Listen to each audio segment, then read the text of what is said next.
దాదాపు 18-20 సంవత్సరాలుగా జర్నలిజంలో ఉండి నిర్భయంగా ధైర్యంగా ఎన్నో సమస్యలు ఎదుర్కొన్నటువంటి వ్యక్తి, తెలంగాణ ఉద్యమకారురాలు. వారి కుటుంబం కూడా పోరాటాల కుటుంబం. అంత ధైర్యస్తురాలు ఈరోజు ఆఘాయిత్యానికి పాల్పడాలంటే మేము నమ్మలేకపోతున్నాం. చాలా దురదృష్టకరం. ఖచ్చితంగా దాని కోణాలన్నీ కూడా వెలికితీయాలి. ఇంకొకరు భవిష్యత్తులో ఇలాంటి చేయకుండా మనం ధైర్యాన్ని కూడా ఇవ్వాల్సిన అవసరం ఉంది. సమస్యలను ఎదుర్కోవచ్చు, పరిష్కారం చేసుకోవచ్చు. ఆత్మహత్య ఒక్కటే కాదు అనేటువంటి సమాజం తెలియాలి.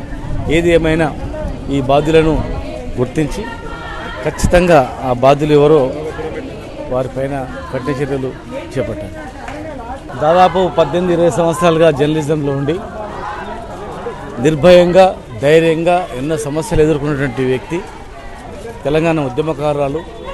వారి కుటుంబం కూడా పోరాటాల కుటుంబం. అంత ధైర్యస్తురాలు ఈరోజు ఆఘాయిత్యానికి పాల్పడాలంటే మేము నమ్మలేకపోతున్నాం. చాలా దురదృష్టకరం.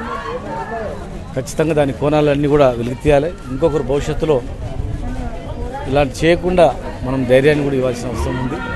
సమస్యలను ఎదుర్కోవచ్చు, పరిష్కారం చేసుకోవచ్చు. ఆత్మహత్య ఒక్కటే కాదు అనేటువంటి సమాజం తెలియాలి. ఏది ఏమైనా ఈ బాధ్యులను గుర్తించి ఖచ్చితంగా ఆ బాధ్యులు ఎవరో వారిపైన కఠిన చర్యలు చేపట్టాలి.